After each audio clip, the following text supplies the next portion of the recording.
Hello, everyone. Welcome to episode 101 of Mr. Robin's Hood podcast. That reminds me of the Clutch song, 100100011.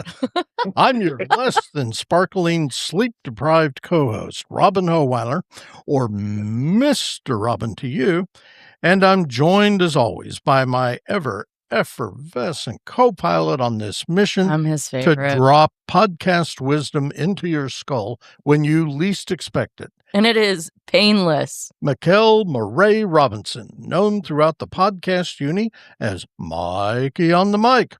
We're coming to you digitally from Studio C, located directly across from hole number 2 of the Woodward Municipal Golf Course in Woodward, Oklahoma. They're already out thick today. Yeah, they really are. Where we have buckets upon buckets of golf balls that we've collected because most golfers around these here parts are hacks when it comes to golfing, and we're not giving them back. You're going to get us beat up. Studio C is where humanity and civilization are debated and titleist balls go to disappear.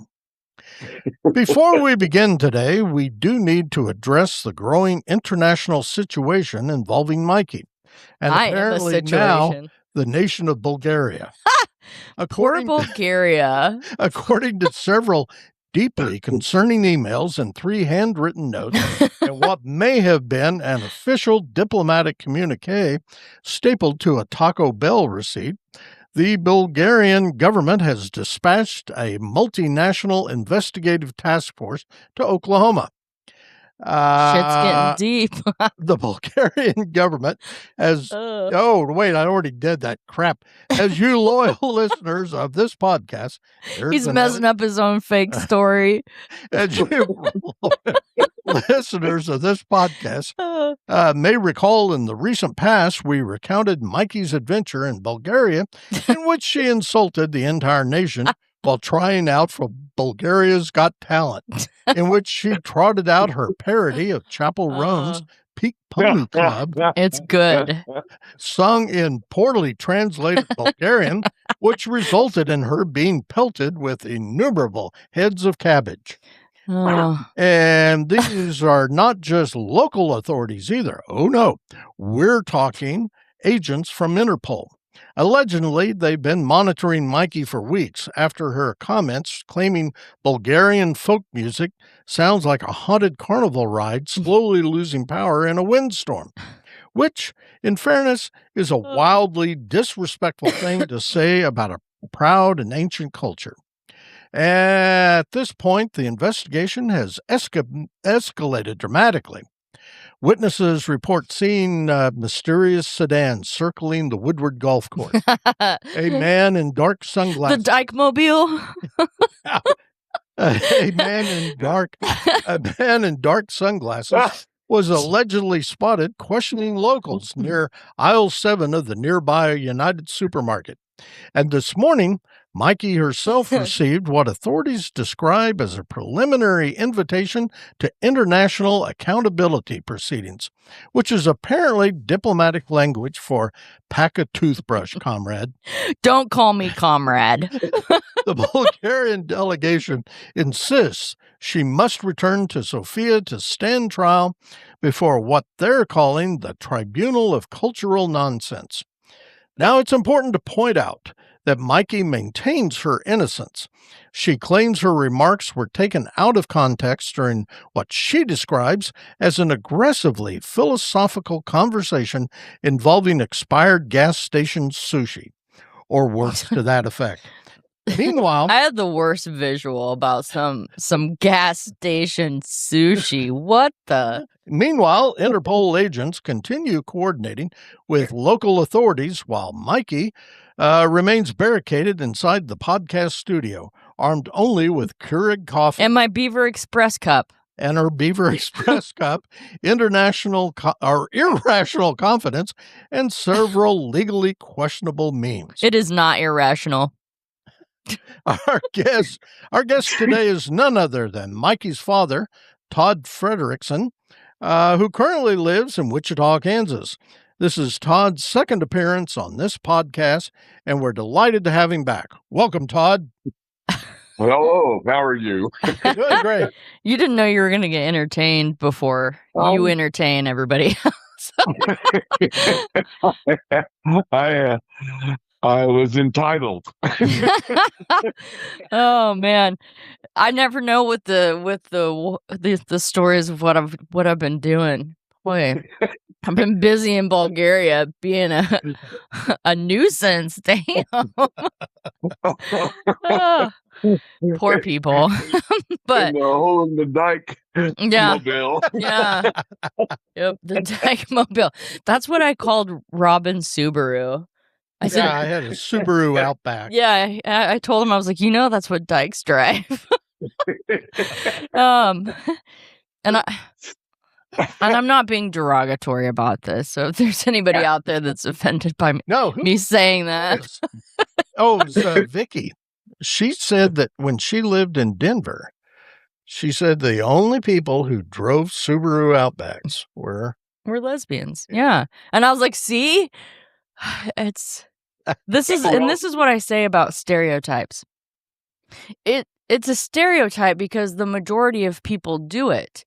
But there are that minority that don't, and we have to give them, credit too. Like, okay, well, I know that traditionally dykes drive Subarus, but in this case, it was Mr. Robin, so he's the minority in this stereotype. Well, but I'm thinking if lesbians are the only ones that drive Subaru Outbacks, I better race out and get one.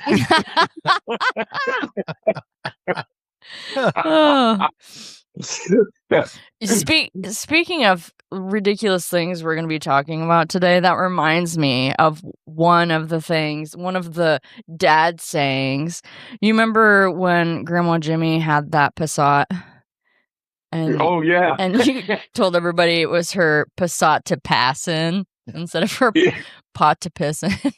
Yeah. Oh.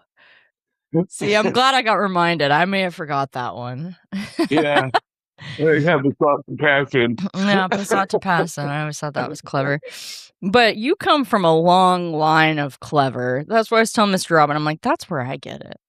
It's definitely from the Fredericksens. Or maybe, the Quails too, because I feel like your grandma Dorothy was a hoot. So she was. And her brother Doug was squared. So like her, but squared. I get you. Yeah. Yeah. Yeah. They're definitely a different bunch. They always kind of just march to their own drummer. And it's I think it's one of the things my grandfather Paul really loved about her. She was uncontrollable. That's a good way to put it. That reminds me of Brett's grandma Dorothy. She said something, Dad, and you'll appreciate this.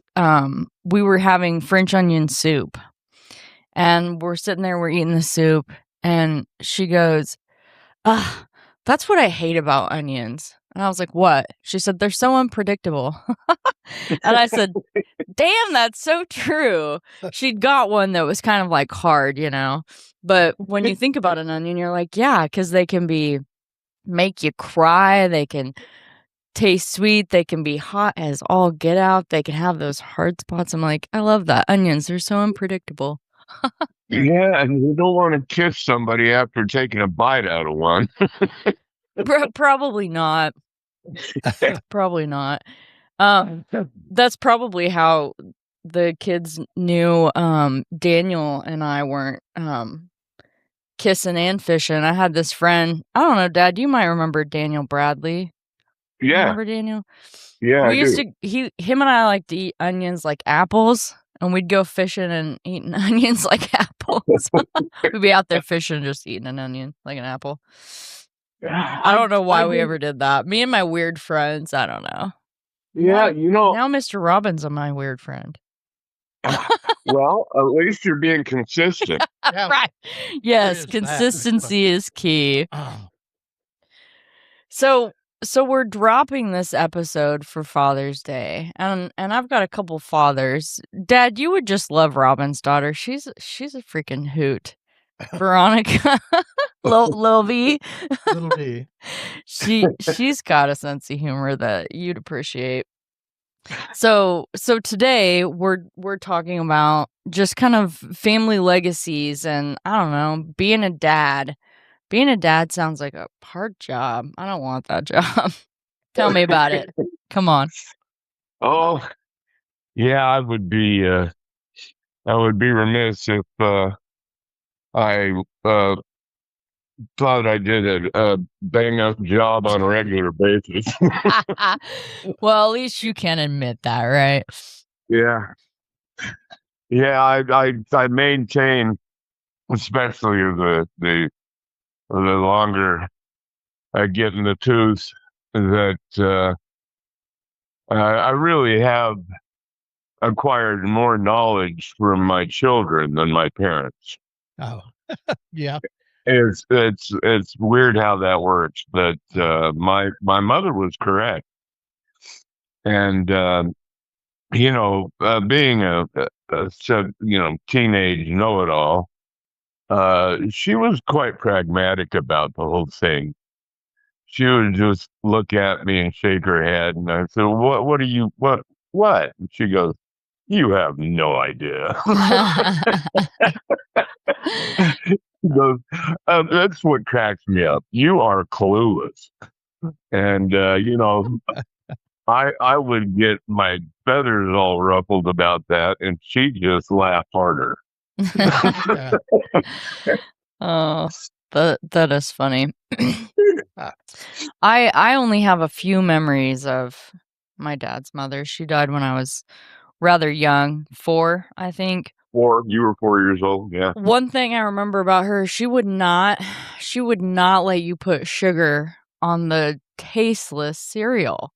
She'd make you eat tasteless cereal, and then you couldn't put sugar on it. And that's the one thing that's always stuck with me. I was like, you want me to eat a Rice Krispie, like, what? Oh, without sugar, really? or like Cheerios. They're a little bit better now without sugar, but I mean, she was sweet. Yeah, she was sweet about it. She was just like, "No, you can't. It's not good for you." Yeah. Well, Dallin and I were like, "What are you saying? Why are we even eating this then? This isn't even enjoyable." No, she was nothing if not the nutritionist way ahead of her time. Yeah. I remember when we were going to school, a frugal nutritionist, I guess, is a good way to put her, because she refused to spend unnecessary money, and she always, like, I grew up, I didn't know what store-bought bread was. She always made it. She always made bread, but she would also not. We got to buy school lunch once a week. The rest of the time, she made our lunches. Packed you lunch. And it was, it was a sandwich. It was always had fruit in it, and she didn't even. I mean, it was like spending money on potato chips was like pulling teeth for her. She thought it was a waste because you'd always get a bag with you're buying half air. And it's rather true. Yeah, she never understood that. It's like, what marketing genius came up with selling air? Hey, here's your half a bag of air and some chips. Yeah. It's the only thing you open that pops. Other than the biscuits, those things freak me out. Yeah, and so And I never. She always baked. We had cookies. She did them, and they were excellent. But she would, that's when I first discovered oatmeal cookies, and I thought in the beginning as a young boy, I thought this is like the worst cookie on the planet, and now they're my favorite. I love oatmeal. Oatmeal raisin, especially. Oh Man. yeah, and it's just things like that. She wouldn't. When I was growing, when we got to Emporia, and she discovered farm fresh milk straight from the cow. I mean, it was on. Yeah, I bet. And then she would get powdered milk and mix them together to make them to stretch them out over a decade. Oh man. Oh, that's funny. Well, I can be a little frugal at times myself, but then other times I totally am not. So I'm a conundrum. Yeah, it was. Speaking of you, when now I'm scared. when Dad saw a picture, I think you were, I don't know, I think 12 or so, and he looked at that, and tears came to his eyes. And I said, "What do you think?" He said, "She looks exactly like your grandmother did at that time." Oh, really? And I thought, wow. But as you have matured, and I look like my mom. You are your mother's daughter. It tripped me out the other day. I was looking at her. I was like, "Damn it!" Yeah. I've never looked so much like her. Oh, you really do. I know.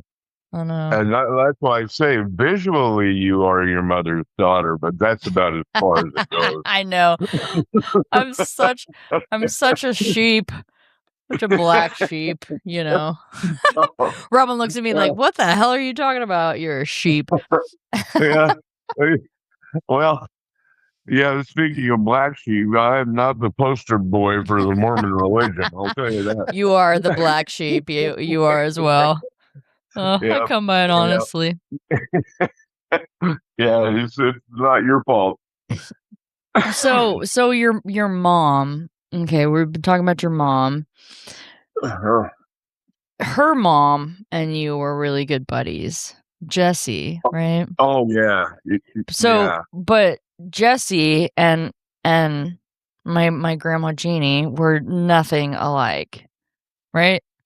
No, tell us a little bit about. They were. Well, it's always been maintained. I've and still to this day, people that knew my mother are, just, oh, she's such a wonderful person. She, just lovely, smart. I mean, just a beautiful singing voice. She was socially just very graceful. And I would just crack up and say, "No, well, let's just you don't live with her. Let's get this straight. You do not. You didn't. I never heard. Wait till your father gets home. Okay, yeah, that did not exist." And then she wouldn't tell on us either. She just handled it, and she basically. She raised Kent and Linda. Right, her younger siblings. Her two younger siblings. And her older sister and her were not friends. They never, not until basically they started having children. Then they became friends. I was surprised to find that out. But Clint and Jessie were a couple of characters, really. grandma, the whole side of the family is Catholic, and she joined the church, I think, just because of my grandfather, who wasn't, not just both my grandpa back when they were growing up. It was more acceptable to drink and smoke. It wasn't a big deal until I think around the late 40s, early 50s, and then my grandmother Dorothy, my dad's mom, um, uh, was just she was my grandparents were black sheep. I think Your grandparents were black sheep. I love that. Yeah, they were. That's kind of what I've picked up over the years. I'm like, and yeah, and their kids were, the righteous, obedient children, and I think Dad asked Mom one time. She asked, "Where did Todd come from?"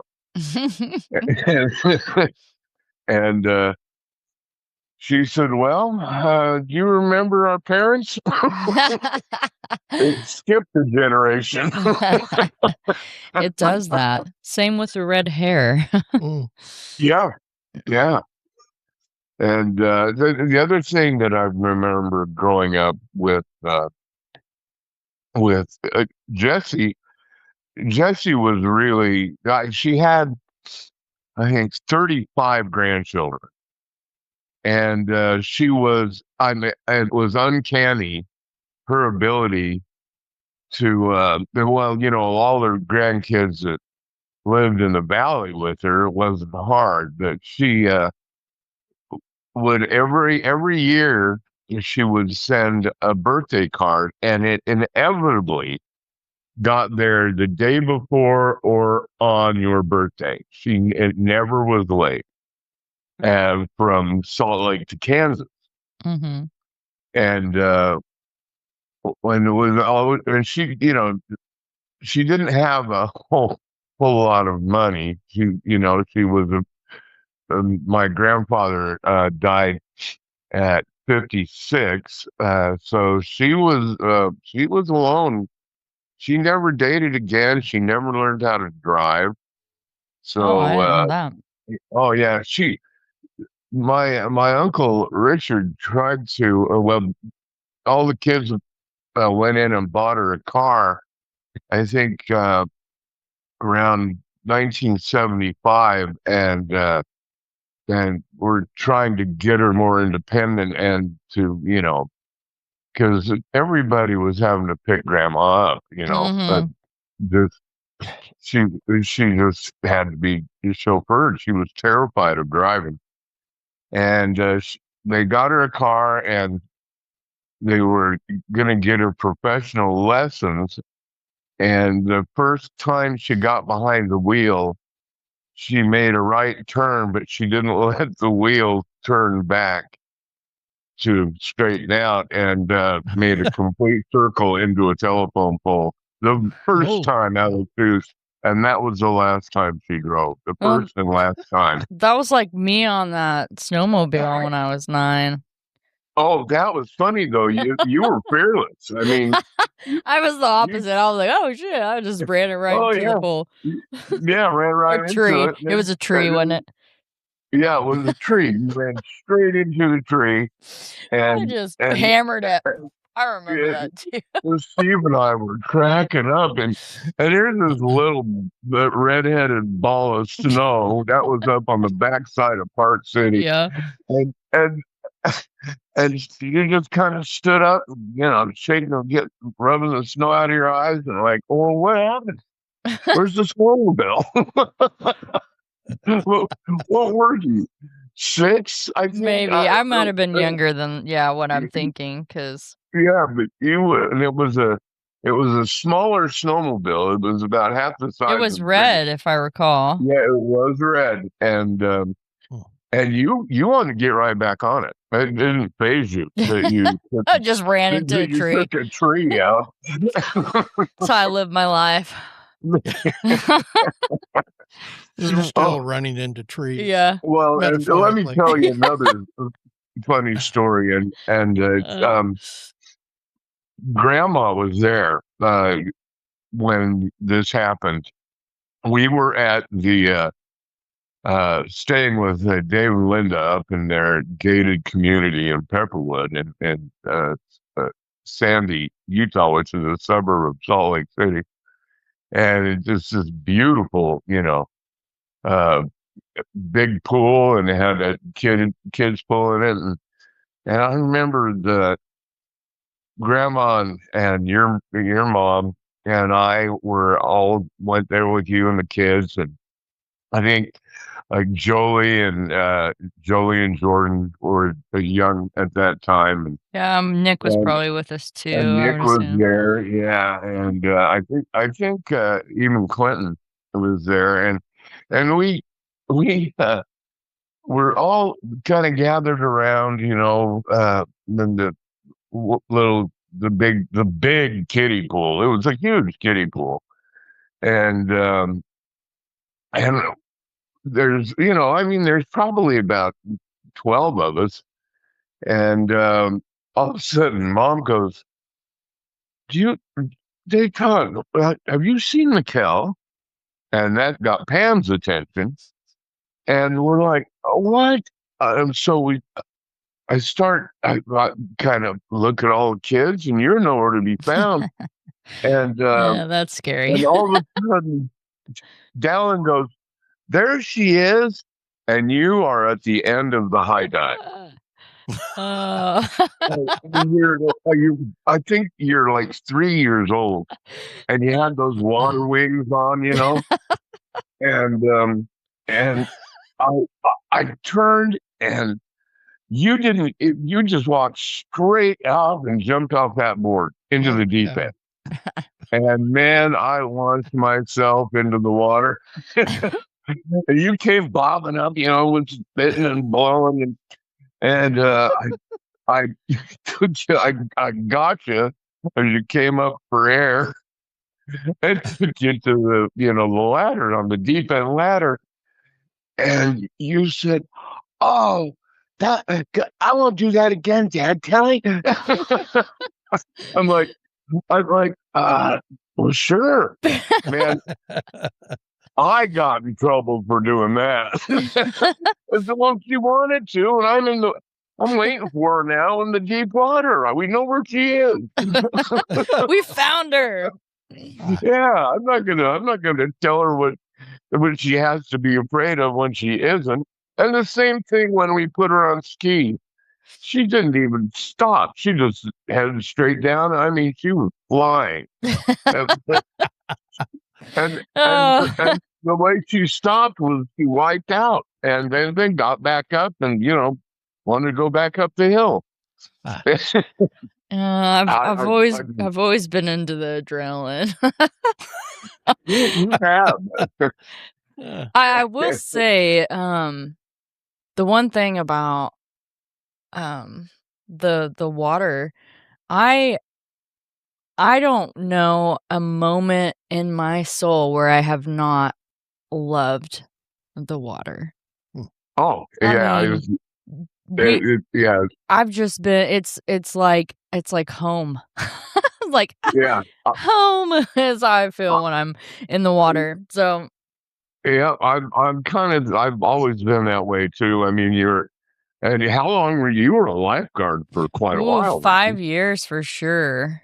Yeah. I did it as soon as I turned 15. They said you could take the course in Kansas. And so I took the course, and I lifeguarded 4 summers at the protection pool, and then a summer in Alva when I was in college.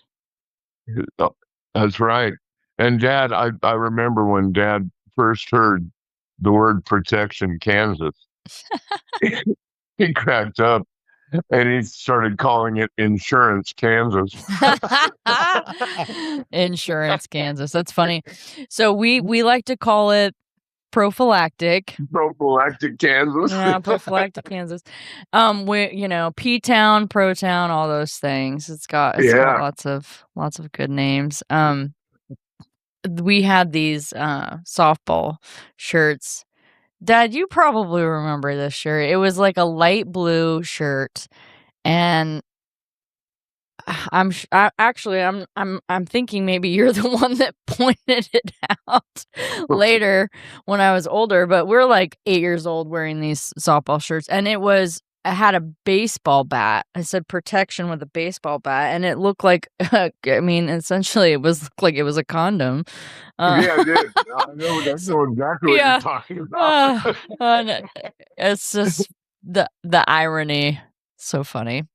Oh man. Like the design there. Design flaws. Haha.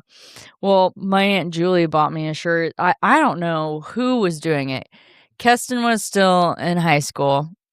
And I can't remember if it was like the Stuco or if it was some other organization, FFA, I don't know. But they were selling these shirts that said protection on the front, just in big white block letters, and on the back it said security. Protection security. Security. That's kind of like an oxymoron, isn't it? A little bit, yeah.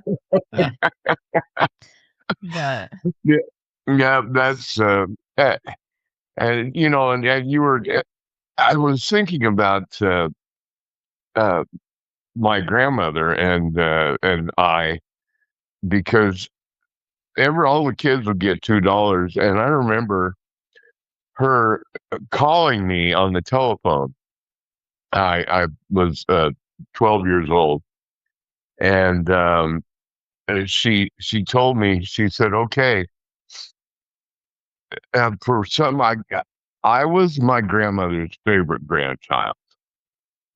And as you should be, Dad. As you should be. And she didn't. She kept it kind of from the other kids, but Mom and I knew it, and she was very open about it. Paul didn't even know it.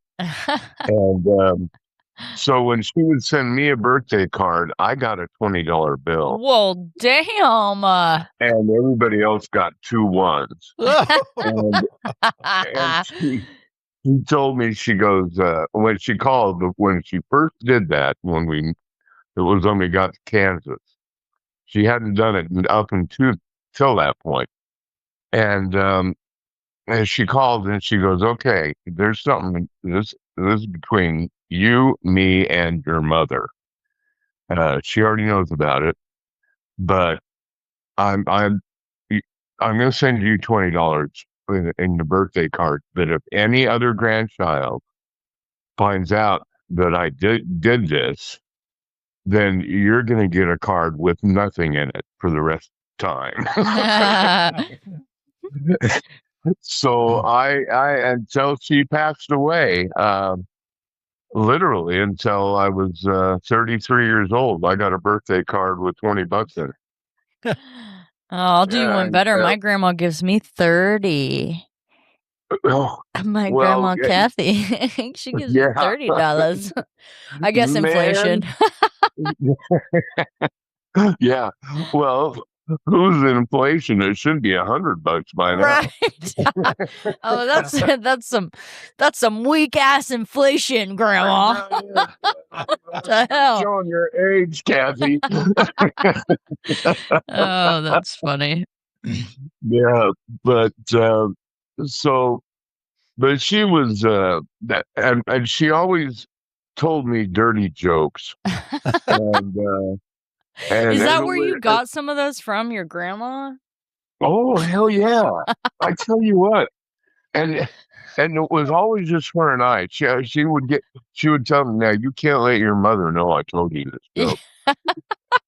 But I was asking her one time, I said, well, I know that you and Grandpa were, you like to drink. And I said, what's your favorite toast, Grandma? And she goes, here's to looking up your address. I'm gonna use that. I like that. I did, and when the other thing that Doug Quayle, I wasn't here when that. Well, I wasn't there when that happened, but your great grandmother Dorothy was, and he was walking out to his car, and this all of a sudden, as he gets to the car, this huge bird poop hits the edge of the roof and rolls down the driver's window. Oh. And Grandma said she looked in the sky to see what size of bird could have pooped that much. And Doug stopped, and they were.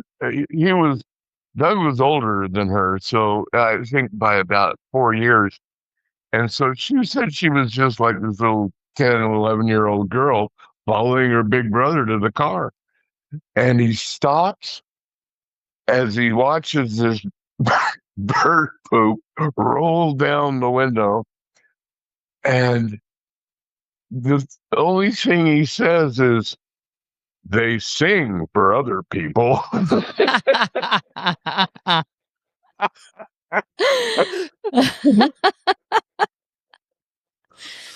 Oh, that's funny. I'm gonna think about that next time I witness bird shit happening. Oh, it I happens. You do witness birds. They have no control over it, so it just happens. Well, every once in a while you'll catch it. So I heard that story as a young kid, and I never forgot it.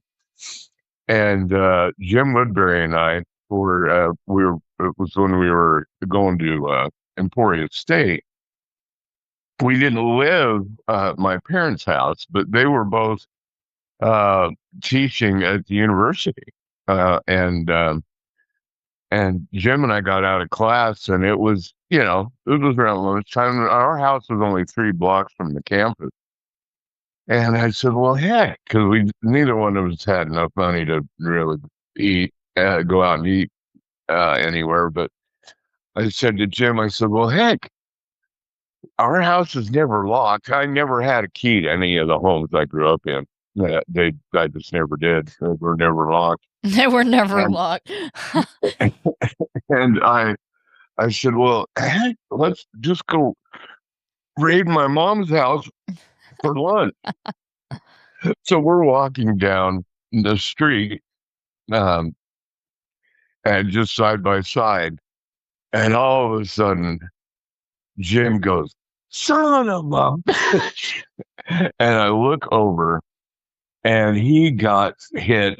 And I looked up because I couldn't. I was like, "What size bird just covered your head in bird crap?"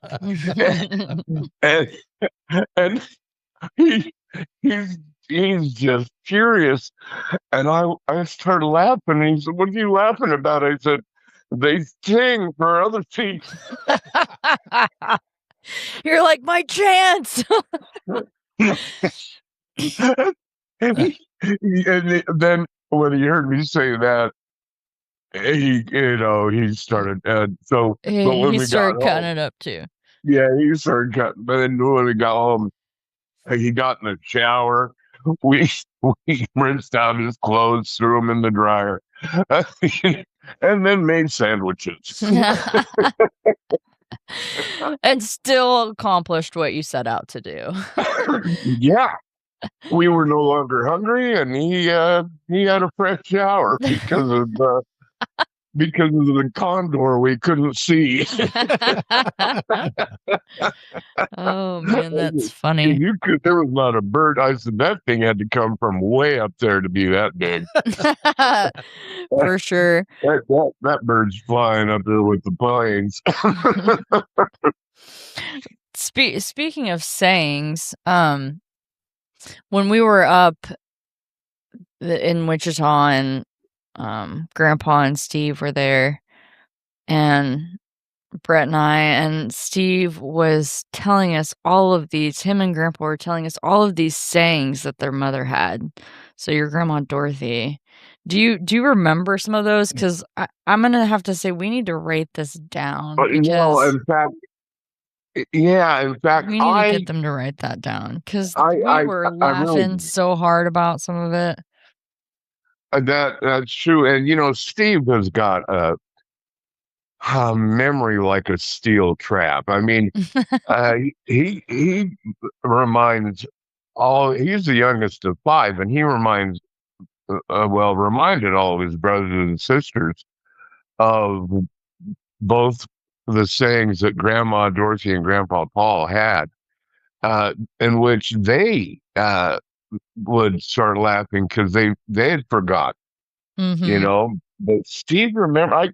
I really do, because I was thinking, and not until I realized that, oh, it's Saturday night. I meant to call, and this is me being me. I meant to call him and have him tell me some, because I can't. I can't remember I can't the remember. things he does, but I do remember this. I think my grandpa taught me chess and how to play chess, and I think I was 14 or 15 at the time, and we were in his living room, and we'd been at this game for about an hour and a half, and my grandma storms in the room and reads him the riot act about something. I can't even remember what it was about, but she was not happy with the man because he didn't do what he was supposed to do. Instead, he was busy playing games with Todd. And so I'm thinking I'm in trouble. And neither one of us look at her. I took my grandfather's cue and kept my eyes on the board. Yeah. And then she stormed back out, and I didn't say anything. I'm keeping my mouth shut. I'm like, oh crap, grandma's not happy. And then very quietly, he looks up and he goes, Todd, if you never listen to another thing I have to say in this life, listen to this. Any man that says he's the boss in his own house would lie about other things too. and I tried to adhere to that, but I didn't have the ability because of I inherited my mother's mouth. Yes, you did. I think I inherited your mother's mouth. Yeah, it's an ongoing thing. It's a problem, but yeah. But the one thing I learned about my mom, and the one thing I've learned about myself is I never ever gossip. I find it ridiculous, to get all bent out of shape about other people's lives. I just don't do it. But if I have something to say to somebody, I will say it to them. Right. People have tried, to go behind my back and say, well, Todd said this. And the funny part is that people go, oh, no, I know. Todd already told me. And, it wasn't always, people weren't always happy with it. But the thing they know about us is that they don't have to guess what we think. And that, Mom, I learned and I learned that from her too. I mean, she would hit you with the truth, whether you shall know the truth and the truth shall set you free. What I learned was you shall know the truth the truth shall piss you off. And then long before it sets you free. Right. Yep. So, but yeah. So we do need to. In fact, Steve needs to compile a book, and he, if he remembers all of Doug's things that Doug said. I mean, just not grandma, grandpa, and even the stuff that has come out of his own siblings' mouths. Oh yeah, well, even out of his mouth. I mean, sometimes I'm just like, what did he just say? Well, one thing that irritates him is when, in this day and age, when you're in a restaurant and you have these servers now have these tablets where you can sign and they hand you it and they say, the server goes, now before you sign this, it's going to ask you a question. And it's about the percentage of tip. Yeah. And Steve goes, is it true or is it a true and false question? And he said one little girl just cracked up and he said, he told me, he said, if they just said, hey, there's going to be a question about what percentage of tip you want to leave. He said, I'd be fine with that because I always tip. But if you're going to go, it's going to ask you a question. It's like they're trying to skirt the issue. Oh, that's funny. Is it true or false? I'm going to remember that one. Hey, yeah, because you run into that. And if you, and I say, it's happening. I noticed when I was out this last time I was out in Salt Lake. It's like everywhere we went, that was the case. You had to, if you were, no matter how you were paying, card, not cash. Right, but if you were paying card, you had to answer that question in almost every case. And I told Steve that since he told me that, I had plagiarized it a couple of times too. Is that a true or false question? Yeah, you're like, I got to use that. Yeah. Feel free. Which reminds me, talking about restaurants or whatever. One we used to go to, and you had a nice saying for it as well. But after church, we'd go to the hometown buffet. Oh yeah, and we'd eat. And Dad would always be like, "Let's go to the hometown butt buffet." Well, Keston. It's what it's Keston started. The butt buffet. That's what he called it. Are we going to the butt buffet? I didn't realize that you got that from no, that was Keston. I had nothing to do with it. It's just like, you know what eats deers? Yeah, oh yeah, Cheetos. Oh my God, we laughed so hard at that. I think that's the best part of having a sibling so much younger, is that I got to relish in his ridiculous, childhood saying. Because, Dallin and I, we're growing up saying ridiculous stuff all the time. Like that Tom Petty song, Dallin thought it was free falling. He thought it was 3-4ing. 3-4ing. But 3-4ing, yeah, that was his favorite song. It was. Oh shoot. No. And so to this day, when I hear that song, I think about it. I throw in 3-4ing. I just laugh. But the other thing is, speaking of, because people ask, what my children's ages are, and I'll say, well, 39, 37, and oops.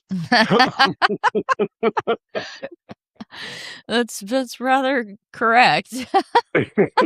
Oops has an age as well. Just and it was so, it was like, and the reason I called him Tiny Man, he was quite literally a tiny man, wasn't he? he was a tiny man. I mean, he spoke like a tiny man, He and did. I wasn't. It's because of you and Dallin, and well, baby talk was never a part of our existence anyway. I thought it was ridiculous to I just You didn't buy baby into talk it. your animals, not your children. Okay. Yeah. Hell, I don't even do it with animals. I do. My Calvin, I baby talk his ass all the time. I call him my little sass, my little baby sass. I'm like, what my little baby sass doing? He's my little baby sass. Dad knows how I am with Calvin. It's cool, Yeah, but Calvin. Yeah, I think that's so funny. Calvin was my best friend growing up. My Calvin's named after the Bob's Burgers Calvin. Oh, is it really? Calvin Fish Odor Robinson.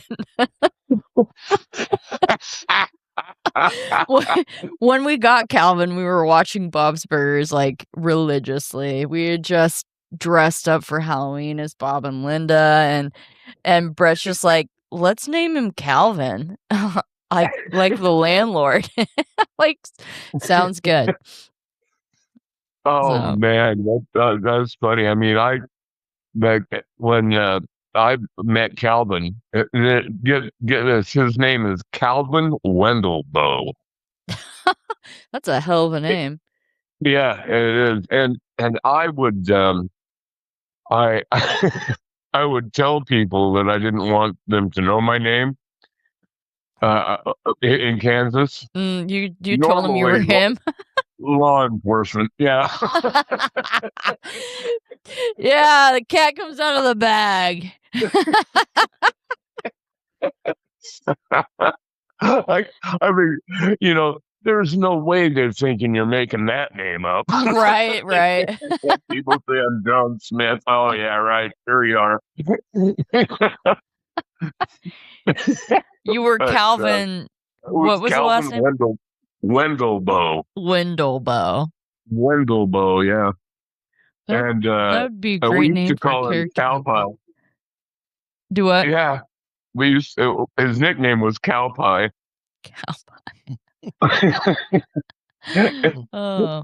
Oh, he hated it. Oh, I'm sure he did. That's a terrible nickname. Poor guy. Yeah. Well, mine was Toad, and I hated that. That's what I call Yoda. My cat Yoda. She really? looks like a little toad. She just reminds me of a toad. Well, I remember that was when I was at kindergarten. One of the kids,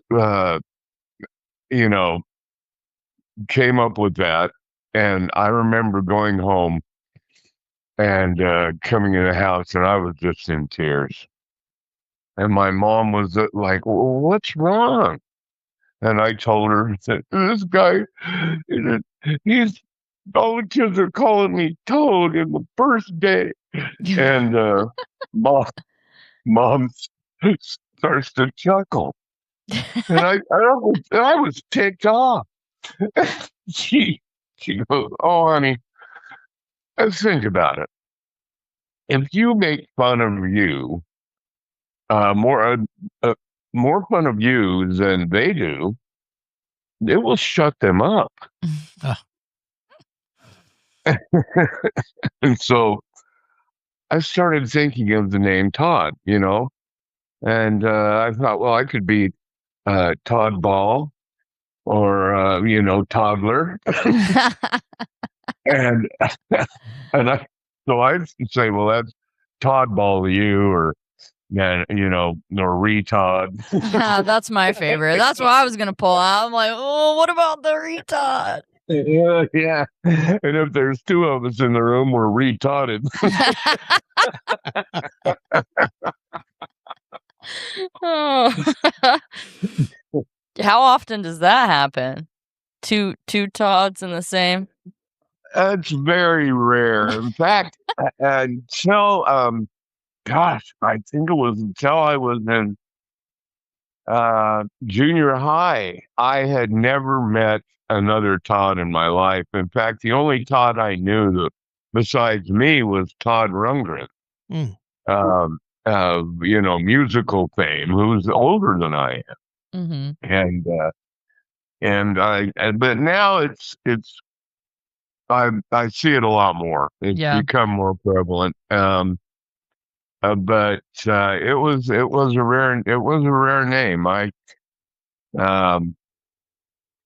I don't and then Saturday Night Live with Lisa and Todd, Gilda Radner, Bill Murray. I mean, it was on again, and then I'm a doofus again because of Saturday Night Live. It's like, good Lord, I can't win for losing with this name. Well, I would say that you're more of a Todd than you are a Ronald. So. Oh yeah. I know that when I get these sales calls and people say, "Is Ronald there?" and I'll say, "No, wrong number." Oh yeah, I kind of do the same thing when people are like, "Can I talk with Michael?" I'm like, he's not here. Oh, yeah, you have. You know what? And I meant to tell you this. It was just like I don't know, a month ago. I heard somebody. I think it was at Dylan's. And this girl said, "Hey, Mikel, come over here." And I'd never heard anybody else. I'd never run into that before. I hadn't even thought of it, but I had never thought of anybody else, Mikel. And I turned, and this great big redheaded guy comes walking up. Yeah, what? I said, "You're Mikel?" Right out of the blue. They didn't know who I was. And it stopped him. I said, "I apologize for eavesdropping, but you're Mikel?" And he goes, "Yeah." I said, "That's my daughter's name." Oh, that's And funny. we got in the car. He was really a nice guy. We started talking about it. And he said, "Yeah." He said, "I don't run into any Mikels ever." And I said, "Well, you're the second one I've ever run into." And she's like, was born in 19.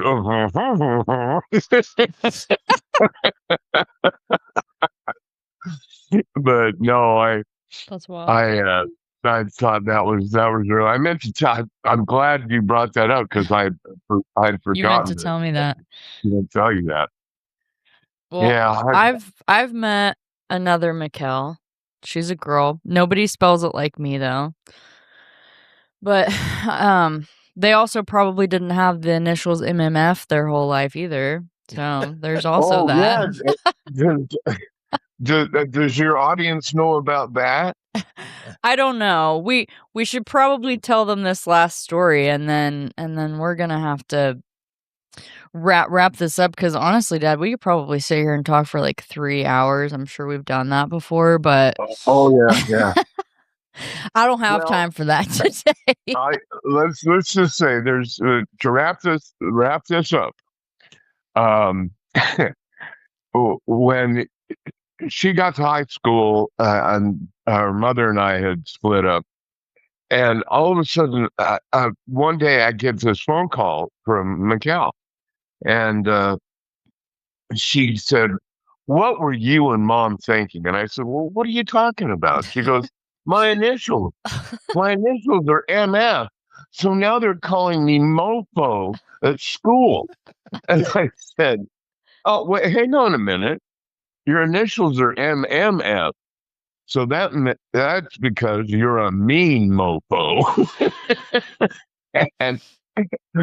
and I don't think you got any grief after that, did you? No, actually, they thought that was endearing, and it became a joke for life. Well, good. And, that was kind of, this area of make more fun of yourself than others can. Yeah. And that's why I found it, one last thing, extremely hilarious that you were bartending a Mormon wedding. Oh, yeah. I know. And then you start texting me, and we went on a whole thing. It was rather fun. I couldn't. I've got that whole string of texts. I read it this morning. I was laughing so hard. Oh man.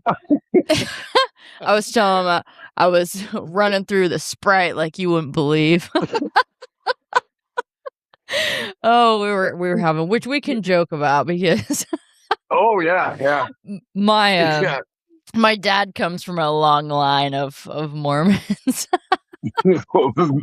Extremely long, yeah. Oh. And that's why I tell people, you're a Mormon. It's like, well, yeah, but suffice to say, I am not the poster child for that religion. Yeah, true that. I'm not either. Yeah, but... and my whole family's quite fine with it. They've accepted it. they know that, that's just Todd. We can't do anything about that. So Dad, do you have just a quick piece of just fatherly advice that you want to give our listeners? Yeah. I love how this started. Yeah. Just know this, all the listeners out there, because it can work in your daily life. One good turn gets most of the coverage. I'm not sure exactly what that means, but there you have it from Retard himself. It's a tip. Oh man, Dad, thanks so much for joining us today. Thank you for having me. It was a good chat with you, and we'll have to we'll have to do this again, in which we talk more ridiculousness and maybe get Steve on as well and have him. Yeah, we really do. We need to. I need to hit him up about that. Yeah, and Steve would be in 100%. Yeah. And he's got such a dry sense of humor. It's the best. Oh my God. And if you are into that type of thing, man, you'll find him hilarious. Oh my goodness. And he knows more more colloquialisms than my grandma and grandpa. I mean, he remembers more. I know him, I've heard him. Oh, but he can spit them off like they did. So the one thing that I do remember, never really, I was always kind of left in the dark. The one last thing is whenever I'd ask my mom why, she would just say, because Y is a crooked letter. I feel like you said that to me. Yeah. I'm like, that rings a bell. I have used that with my own children, too. Also, Y is a crooked letter. Did she also say boredom is a state of mind? Did she also say that? Because you used to say that to me. Yeah. I don't get bored anymore. Being bored is like slamming yourself, downgrading yourself. That's you shouldn't admit that to anybody. It's not becoming. Second piece of fatherly advice was that. All right, Dad. Well, we're gonna let you get back to your day. Thanks again. Thank you, and happy Father's Day to all of you that are listening. Oh, that's nice. That was nice of you. And to my own father, I now have to wish him happy Mother's Day. Oh, Dad, you're All right. funny. All right. Talk to you later. Talk to you Okay, soon. bye, Robin. Yep. Bye, Take care. Mikel. Bye. Okay, bye-bye. And there you have it. Yeah. And happy Father's Day. You know, we had to celebrate that by bringing my ridiculous human of a dad on the podcast here. Well, and as we were going through this, it occurred to me, I may have made a mistake. I think this was supposed to be episode 103. Because, we'll talk about that later. But so, Mikey, this has been a fun episode of this podcast. Don't you agree? Well, absolutely. That's another great podcast in the books and on the air. It was great having your dad on here for another Father's Day episode. If you have any questions for either Mikey or myself about today's episode or any other darn thing, you can email us at mr.robin@mrrobinshood.com or Mikey@mrrobinshood.com. Also, you can find us on Facebook at Mr. Robin's Hood Podcast. As always, you can also reach out to Mikey or me via Podophone at 580-827-1113. Maybe you just want to get something off your chest, or you're feeling some butt pain because of something we said during a podcast. Give us a call, but know that we're not likely to answer because we're quickly becoming international podcast stars and are developing a following worldwide, but we don't have staff yet. You can leave a voicemail, text us if you have a question, concern, complaint, compliment, suggestion, whatever. Just don't be a dick about it. In the meantime, tell all your friends to listen to this podcast as though their lives depend upon it. Trust me, they do. As always, you can stream or download episodes of Mr. Robin's Hood Podcast wherever you usually find that sort of nonsense. We're on Spotify, iHeartRadio, Amazon Music, the Podbean app, Apple Podcasts, and Podchaser. You can also stream them directly from our Podbean website. Here goes Vanna. Oh, wait, hold on. Hold on. Yeah. At Mr. Robin's Hood Podcast.podbean.com for free. And as we've recently pointed out, Sir Paul McCartney is following this podcast. And we would very much like to have him on as a guest on this train wreck of a podcast. Sir Paul, I promise you we'll make it worth your while. And we'll throw in a $50 Visa gift card. And if that doesn't work for you, how about an Amazon card? And you can get yourself some new bass strings. So we'll close now by reminding everyone, as we always do, to stay hungry, stay foolish, and most importantly, stay weird. Bye, weirdos. Peace.